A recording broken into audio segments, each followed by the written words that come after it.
Hey guys, and welcome back to another YouTube video. In this video I will be going through the Port Adelaide Power AFL pre-season 2024 fantasy preview, going through their players, in particular their midfield rotation of Rosie, Butters.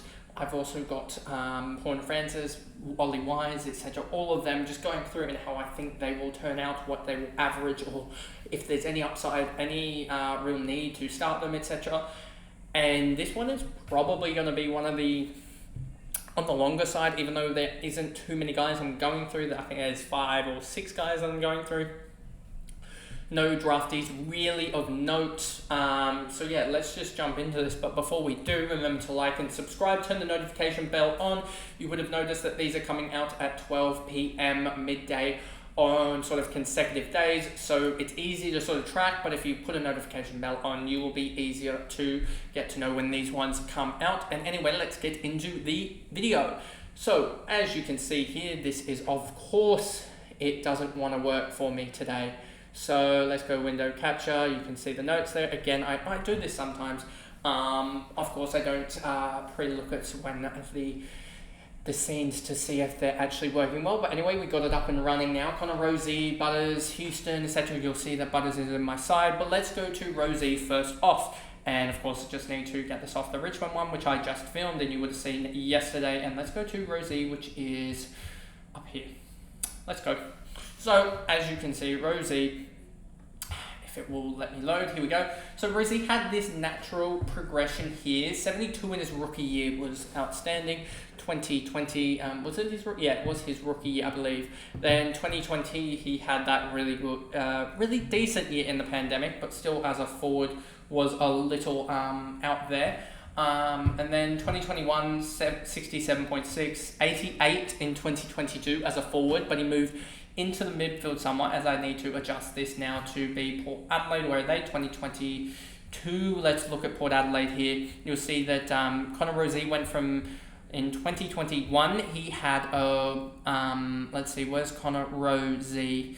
Connor Rosie is not actually here too much, only 12% CBAs in 2021, but that went up to 50% in 2022, and then that rose even further in 2023 up to the currently sitting at 69%, and has become a mainstay in their midfield, the number one midfielder there. As you can see, they chop and change so heavily with their ruck.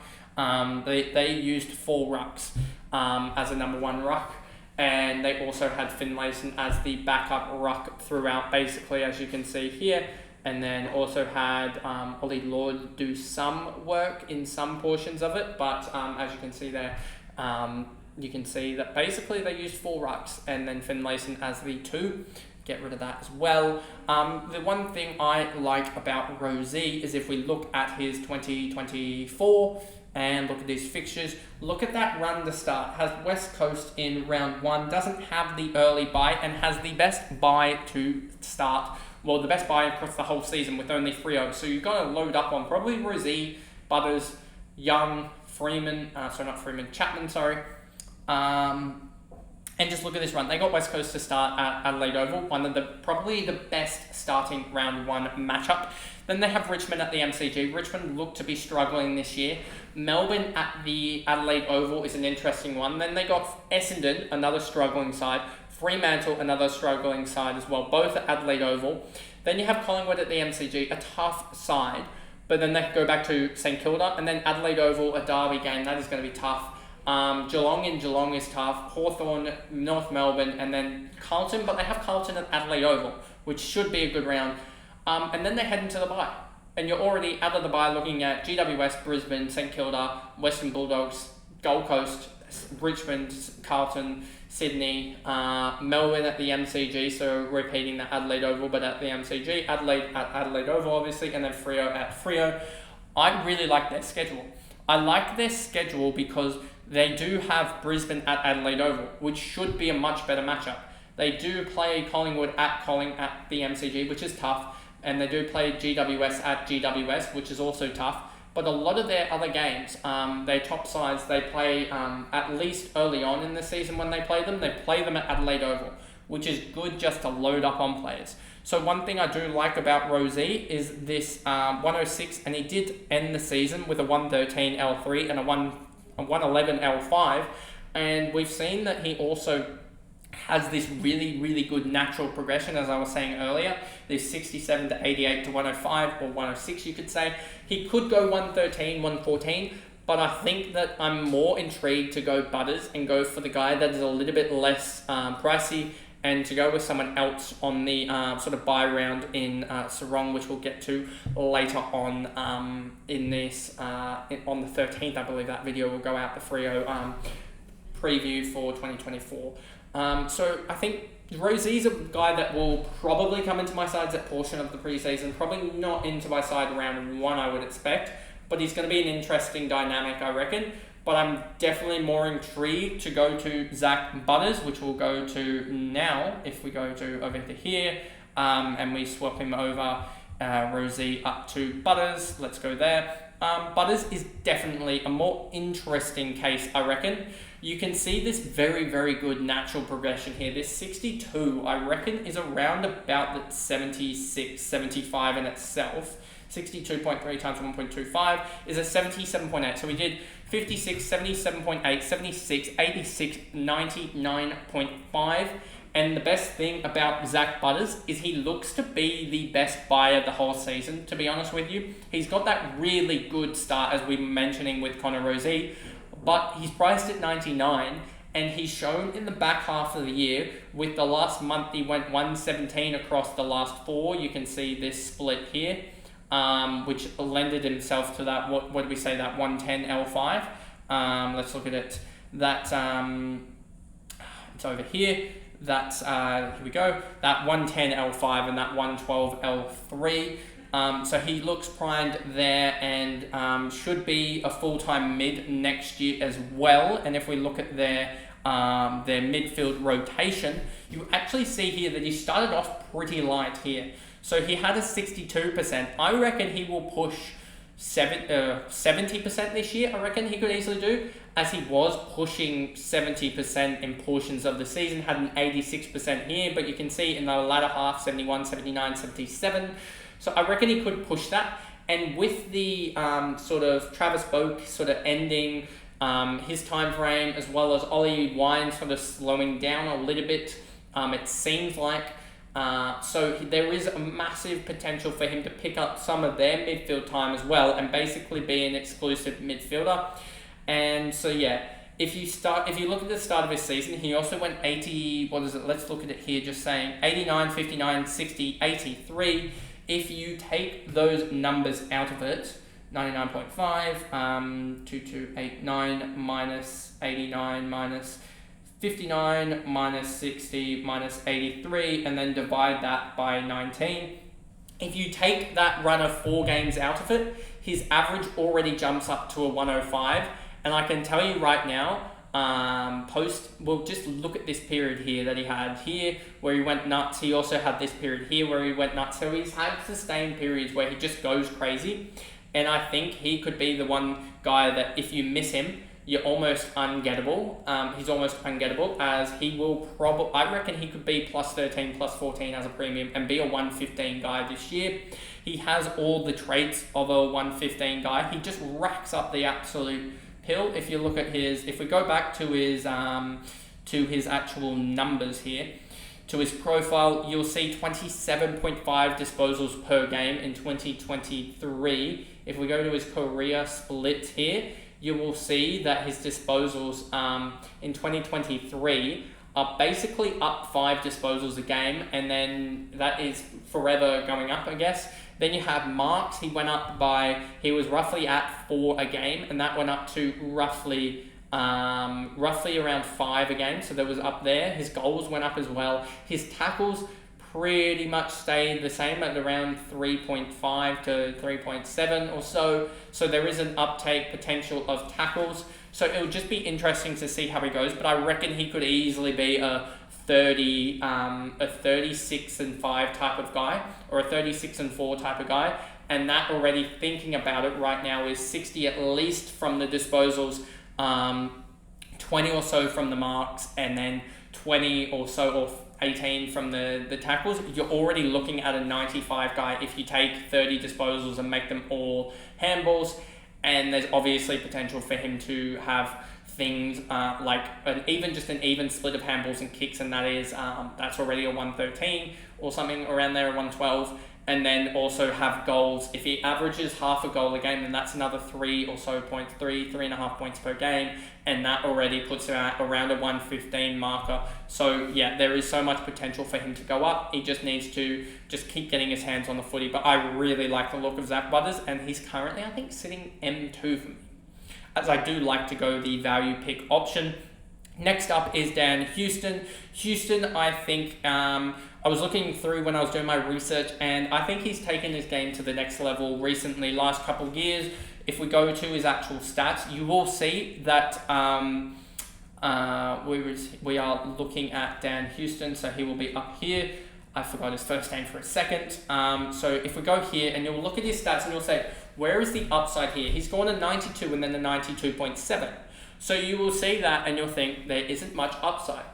But the thing I think we're missing with Dan Houston is that they recruited Radigalia as well as Zerk Thatcher in the offseason. Sorry about that. In the offseason. So that should, in essence, allow him to be able to free roam just a little bit more. And if he free roams and becomes not necessarily the defender, obviously due to his height, that the likes of Tom Stewart and James Sicily are, he could still average that 100, 105 range. So he is a good player just to keep an eye on. He is priced, 830 or so, 837. So he is that awkward price when you have Wangadeen Malira and Hayden Young also looking down the barrel, and Jaden Short, all priced around about that marker. So it is sort of, do we go Houston, do you go Jaden Short or something like that? And that'll be probably decided after looking at round 0. But he is one to definitely look at. If you look at his stats to finish off the year, he had a varying, you can see almost how I expect this Zerk Thatcher and also Radigalia to impact him. Look at round 21 that he had. If we look at, if we go here to Dan Houston, where is the H Houston here, and we go to his 2023, I just want to see if that was an injury affected game. Fixtures. Of course it does. It glitches out. Go 2023. Why are you not wanting to? Let's just refresh this page and just see if it will work. 2023 stats here, and then look at his 46. He had an 81, so he just didn't get involved that game. He would have got. Did he get tagged or something in that game from Geelong? Might have got the Mark O'Connor tag.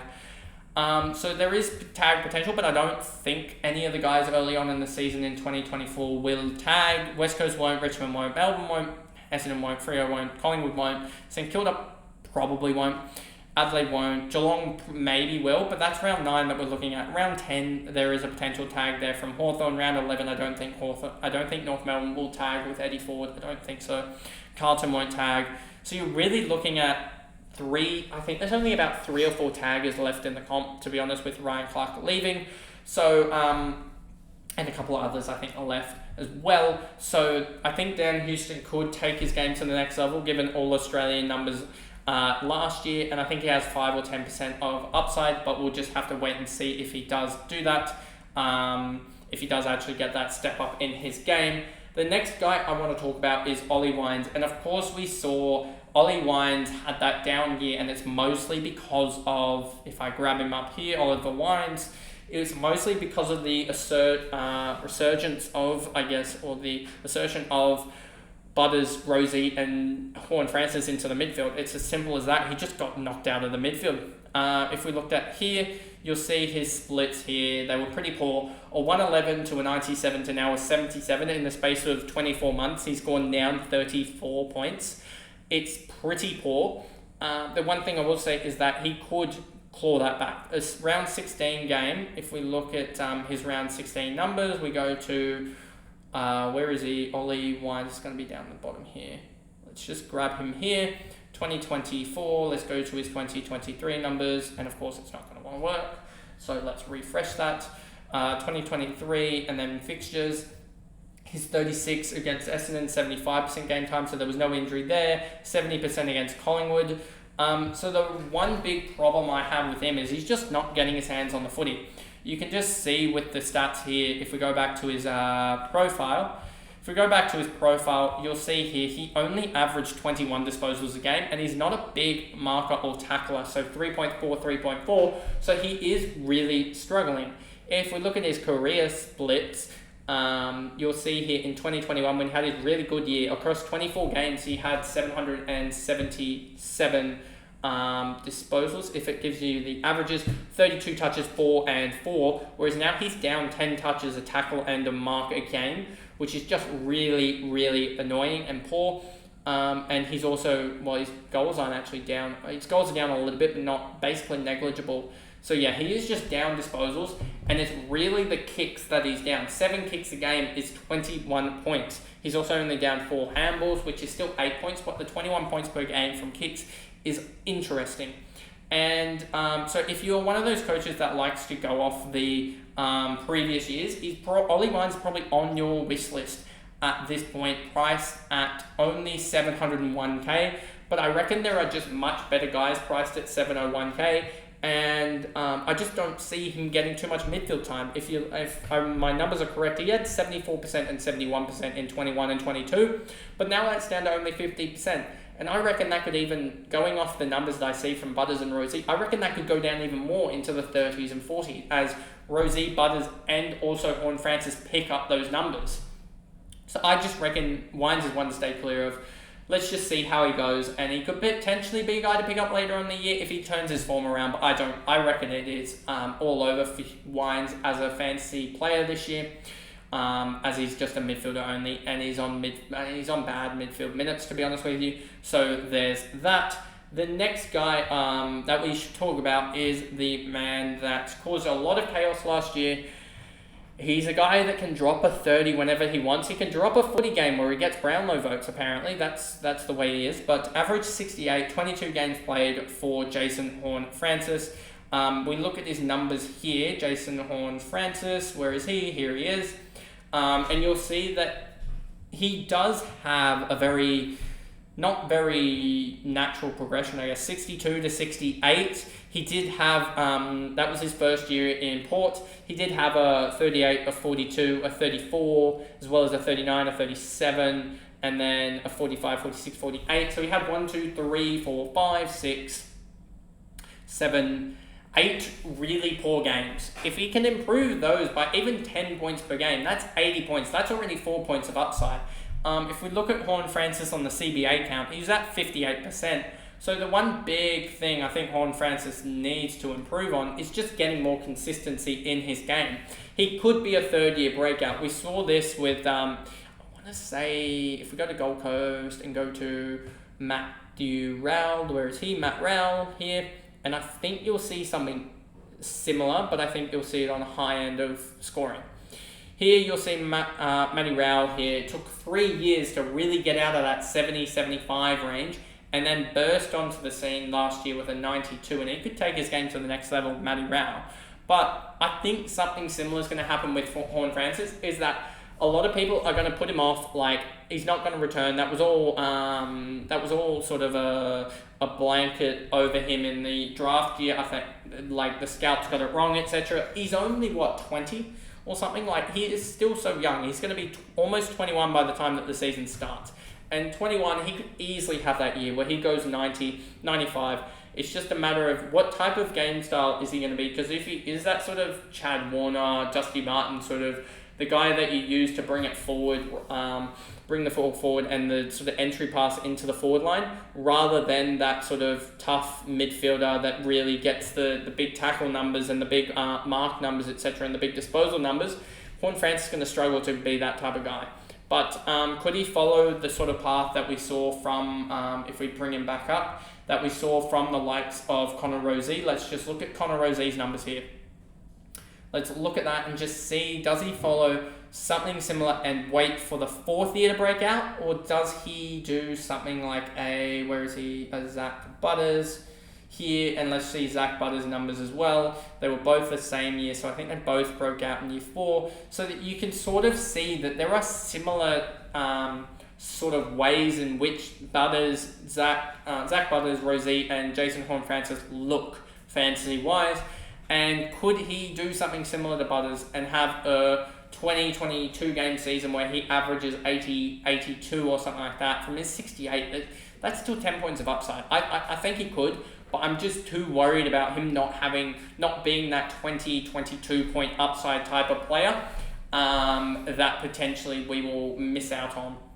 One mid-pricer is going to jump off the scales this year, and I'm worried that it is not going to be the likes of a Jason Horne-Francis.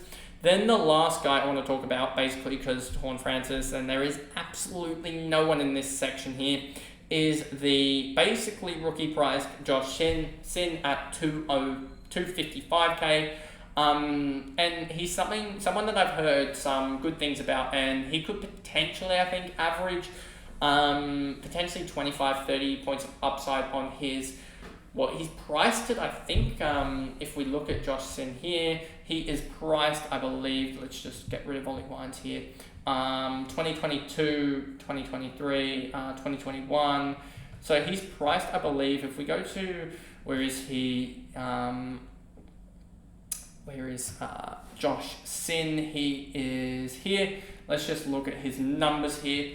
So if you look at his fantasy numbers here, and you look at his first year, he had one game of 36, and then in 2023 he had 3 games of 19, and I believe they might have been rookie affected. If we look here at his games, you'll see 33, 48, and 50, so there are some sub implications there, but he did average almost 70 points in the Sandful, and he is only, if we look here, 21 basically, so it'll be interesting to see how he goes. I reckon he could be a breakout, and he could average 25 or 30 on his price, but it would just be interesting to see if he gets a selection round 1, because if he gets a selection round 1, he could be that rookie that we turn to off the bench just to make some quick cash, and then use him as one of the first upgrade targets. But that is basically the Port Adelaide preview for 2024 fantasy-wise. There's not many that I know down the order for Port with in terms of rookies. I know that they didn't necessarily draft anyone high because they had all their draft picks went to their trades of their bigs. They traded in Sweet Soldo. Sweet might have joined them on unrestricted, I think, but they definitely traded in Soldo, Radaglia, and Dirk Thatcher. That involved players moving. I mean, they lost Zane Dersma, or was it Xavier Dersma? They lost Xavier Dersma, I think it was. So they did lose players and a lot of picks, so they had to draft late, and I don't think there was too many fantasy, or at least guys that I know fantasy-wise down that late that they really drafted. So that'll come later on as I do further research of the rookie guys and see how they play, and talk to some people, some supporters of sides like that, to see what they think of their best 22, etc. like that. But anyway, that is the video, and I'll see you guys in the next review or preview, which will be North Melbourne, which will be a massive review, probably the biggest one of the whole year. But anyway, I'll see you guys in that review. Bye guys.